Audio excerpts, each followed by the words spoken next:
شوہر بیوی کو کوئی غلطی سمجھا رہے ایک دم بھڑکنا شروع ہو جائے تو وہ غلطی اتنی بڑی غلطی نہیں ہے یہ بھڑکنا. اسی طرح عورت اپنے میاں کو اگر ایک کوئی چیز بتا رہی ہے کہ آپ یہ تھوڑی سی یہ چیز اپنے اندر چینج کر لیں اور ایک دم غصہ آ جاتا ہے, تو یہ جو ایک دم غصہ آنا ہے یہ زیادہ بڑا فالٹ ہے اس غلطی کی نسبت جو آپ کے اندر ہے, کیونکہ یہ فالٹ شیطان میں تھا. دیکھو غلطی آدم سے بھی ہوئی نا, حضرت آدم علیہ السلام سے. اللہ نے کہا کہ یہ درخت سے نہیں کھانا, انہوں نے کھا لیا, مسٹیک ہوئی نا.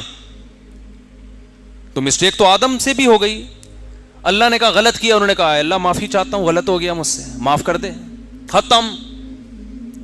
شیطان سے بھی غلطی ہوئی. دو ہی مخلوق زمین پہ رہتی ہے نا, جنات اور انسان, تو دونوں کے باپ سے اللہ نے غلطی ہونے دی. جنات کا باپ شیطان تھا, انسانوں کا باپ آدم. آدم سے بھی ہو گئی مسٹیک. اللہ نے کہا کہ بھائی جیسے ہی اللہ نے لباس چھینا تو سمجھ گئے کہ یہ سزا ملی ہے. جیسے ہی لباس چھینا نا جنت کا, سمجھ گئے کہ یہ کیا ملی ہے, سزا. تو اب اللہ سے لڑ نہیں رہے کہ اللہ پہلے بتاتا تو کہ میں غلط کیا, میں اس کو ریورس کرتا, اس مسٹیک کی تلافی کرتا. تو سزا پہلے دے رہا ہے, بتا بعد میں رہے, بتا بعد میں رہے کہ غلطی ہوئی ہے. بھائی سزا سے اندازہ ہو گیا کہ ہم نے کیا کیا ہے, غلط. فوراً آدم اور حوا دونوں اللہ کے دربار میں دعا مانگنے لگے, ربنا ظلمنا انفسنا, اپنی جان پر ہم نے ظلم کر لیا, تو نے اگر ہمیں معاف نہ کیا ہم تباہ ہو برباد ہو جائیں گے. ادھر شیطان سے غلطی ہوئی, اللہ نے کہا نکل جا میرے دربار سے. شیطان کو سزا ملی, اس کو غلطی کا احساس نہیں ہوا, وہ غصہ آ گیا بھائی اس کو. خلقتنی من نار وخلقتہ من طین, دلائل دینا شروع کر رہا ہے خدا کے سامنے. تو بڑوں کے سامنے زیادہ دلائل نہ دیا کریں. باپ ڈانٹ رہا ہے سن لو بھائی, ماں ڈانٹ رہی ہے نہیں, زیادہ نہیں بحث کریں.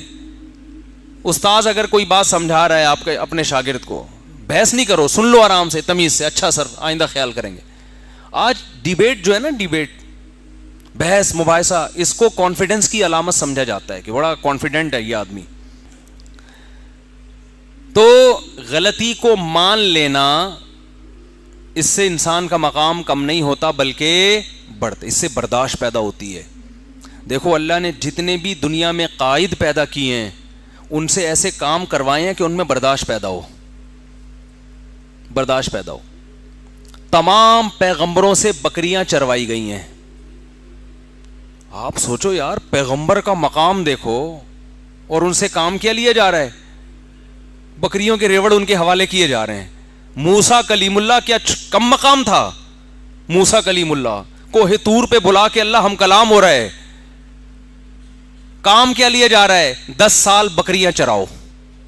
ہے بھائی اتنے بڑے پیغمبر, ادھر فرعون سے کام کیا لیا جا رہا ہے, مصر کی بادشاہت اور روپ دبدبا جلال, کیونکہ اللہ نے اس کو لیڈر نہیں بنانا تھا, اس کو بچپن سے حکومت مل گئی. چاپلوسی کرنے والے لوگ مل گئے, تعریفیں کرنے والے لوگ مل گئے, ہر بات میں یس سر جی سر کرنے والے مل گئے بچپن سے. موسیٰ کلیم اللہ ٹینشنوں میں جوان ہوئے, پریشانیوں میں, ملک بدر ہو گئے, ملک بدر ہونے کے بعد بکریاں چرا رہے ہیں, کیونکہ بکری کمزور ہے, غصہ بہت آتا ہے, اس پہ آپ غصہ جاری کر نہیں سکتے, مار کھائے گی مر جائے گی, کچھ بگاڑ نہیں سکتا انسان. جب نبی نے صلی اللہ علیہ وسلم نے فرمایا کہ ہر پیغمبر نے بکریاں چرائی ہیں, تو صحابہ نے پوچھا یا رسول اللہ کہ آپ نے بھی؟ فرمایا ہاں میں بھی اجرت پہ بکریاں چرایا کرتا تھا. سید الانبیاء سے اللہ نے کیا چروائی ہیں؟ بولو بکریاں. اس میں 2 فائدے ہیں, ایک برداشت, دوسری تواضع. بکریاں چرانے والے میں تکبر نہیں ہوتا. جنہوں نے لیڈر بننا ہوتا ہے ان کے اندر اگر تکبر ہے تو وہ اپنی پھوں پھاں میں ہی لگے رہیں گے, وہ قوم کے کسی کام کے نہیں ہوں گے. سمجھتے نہیں ہو بات کو, میرا خیال ہے وہ پھوں پھاں میں لگا رہے گا اپنے. تو دل میں عجب ختم ہو جائے, بس بات کو سمیٹ رہا ہوں, خود پسندی, میں بس ہر وقت آدمی کیا کرتا رہے, میں ہوں, لوگوں سے تعریفیں سنتا رہے اپنی بیٹھ کے. تو ان پہ علماء نے الگ الگ بحث کی ہے, خود پسندی کیسے ختم ہوتی ہے, حسد کیسے ختم ہوتی ہے, کیسے ختم ہوتا ہے حسد, اور تکبر کیسے ختم ہوتا ہے. لیکن علماء کہتے ہیں, کیونکہ یہ صوفیہ کرام کا ٹاپک ہے نا, تو اس کو تصوف میں زیادہ اٹھائے, کہ ایک چیز اگر اپنے اندر پیدا کر لو, ایک بیماری سے کا علاج کر لو, تو یہ سارے انڈے بچے خود ہی ختم ہو جائیں گے. وہ ہے دل سے دنیا کی محبت نکال دو, اللہ کی پیدا کر دو, بس یہ سارے انڈے بچے کیا ہو جائیں گے. جب آپ کے دل میں اللہ کی محبت, اللہ کو تلاش کرنے کی چاہت, تو کسی کی دولت دیکھ کر آپ کو جیلسی ویسے ہی نہیں ہوگی, کیونکہ وہ آپ کا محبوب ہے ہی نہیں. جیلسی جب ہوتی ہے جب محبوبہ آپ کی اور کسی اور کی گود میں جا کے بیٹھ جائے, کسی اور کے ساتھ سیلفیاں لے رہی ہے, ڈیٹیں کسی اور کے ساتھ مار رہی ہے, تو آپ جلو گے نا. لیکن اگر وہ آپ کی دھتکاری بھی ہے, محبوبہ ہی نہیں ہے, بھاڑ میں جائے جہاں مرضی جا کے بیٹھے, تکلیف ہوگی آپ کو. بھائی دل کے ارماں آنسوؤں میں اس وقت بہتے ہیں جب ان کے بچے آپ کو ماموں کہتے ہیں. ہر ایک کے بچے آپ کو ماموں کہیں, اس سے آپ کو تکلیف نہیں ہوتی. جب ان کے بچے آپ کو ماموں, جس سے آپ کی سیٹنگ تھی, سیٹنگ آپ کی تھی, شادی اس کی کہیں اور ہو گئی, ایک دھچکا لگا, یار یہ کیا ہو گیا, میری نہیں ہوئی. پہلا دھچکا یہ کہ میری نہیں ہوئی, ریجیکٹ, اس پہ غم ہوتا ہے, اس کے ابا نے انکار کر دیا. پھر جب اطلاع ملتی ہے کہیں اور منگنی ہو گئی ہے, دوسرا دھچکا لگتا ہے کہ نہیں لگتا. پھر جس دن بارات آتی ہے اور دلہن رخصت ہو کے جاتی ہے, ایک اور دھچکا لگتا ہے, بے اب تو نکاح بھی ہو گیا, رخصتی بھی ہو گئی. پھر جب اطلاع ملتی ہے بچہ ہو گیا, کیسا جلے گا کہ نہیں جلے گا. اور جب بچہ بڑا ہو کر آپ کو بولے گا ماموں, ہے بھائی کہ کمبخت, ساتھ غیروں کے میری قبر پہ آتے کیوں ہو, تم جلاتے نہیں مجھ کو تو جلاتے کیوں ہو. جلانے کا مطلب زندگی دینا. شاعر جو ہے نا, محبوبہ کے غم میں مر گیا, قبر میں چلا گیا, محبوبہ قبر پہ زیارت کے لیے آ رہی ہے, آئی بھی اپنے بھائی کے ساتھ. تو وہ کہتا ہے کمبخت تو مجھے زندگی نہیں دے سکتی, جلا نہیں سکتی, تو کسی اور کے ساتھ آ کے تپا کیوں رہی ہے مجھے تو.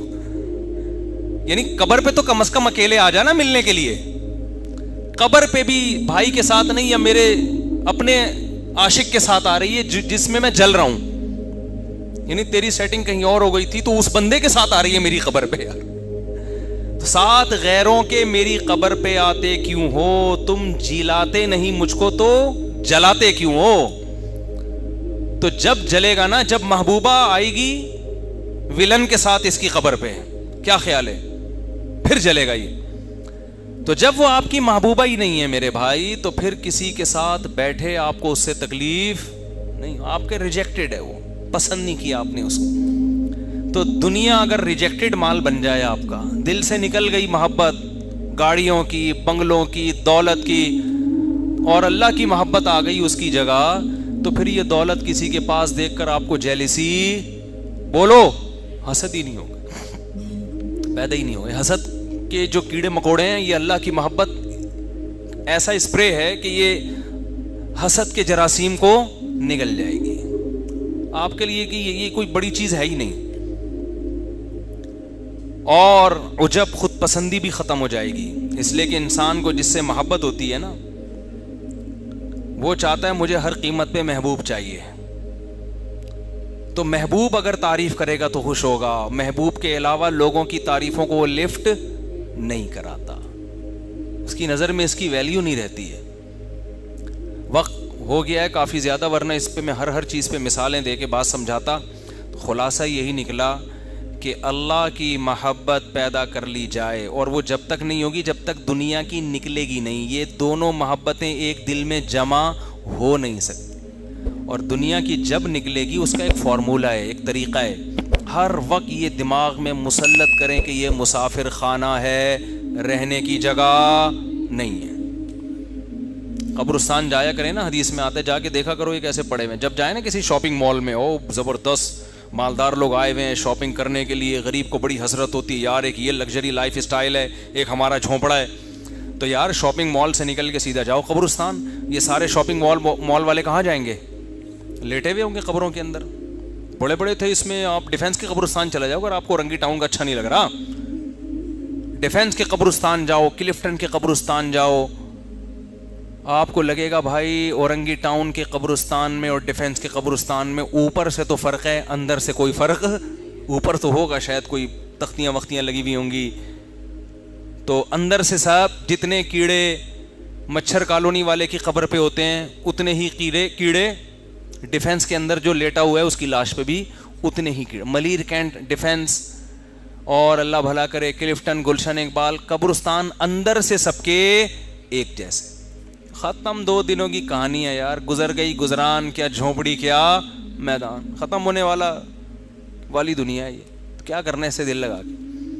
لا احب الآفلین. ابراہیم علیہ السلام نے جب دیکھا نا سورج کو, ستارے کو دیکھا تو کہا کہ شاید یہ میرا معبود ہے. جب وہ غائب ہو گیا تو فرمایا لا احب الآفلین, میں فنا ہونے والوں سے محبت نہیں کرتا.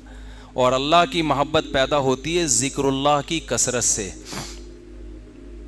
جب انسان عبادت کی کثرت کرتا ہے تو دل کس کی طرف مائل ہونا شروع ہو جاتا ہے؟ اللہ کی طرف سے, اور اللہ کے لیے قربانیاں دینے سے. قربانی کا مطلب اپنی خواہشات کے خلاف جب اللہ کے لیے چلیں گے تو دل اللہ کی محبت اس میں پیدا ہونا شروع ہو جائے گی. تو اس کا سب سے بڑا فائدہ دنیا میں ہوتا ہے. دنیا میں جو اللہ سے محبت کرتے ہیں جو فوراً فائدہ ملتا ہے وہ سکون قلب, اطمینان, ایسے مزے کی زندگی, خوشی راحت والی زندگی. ایسا قرآن کہتا ہے الا بذکر اللہ تطمئن القلوب.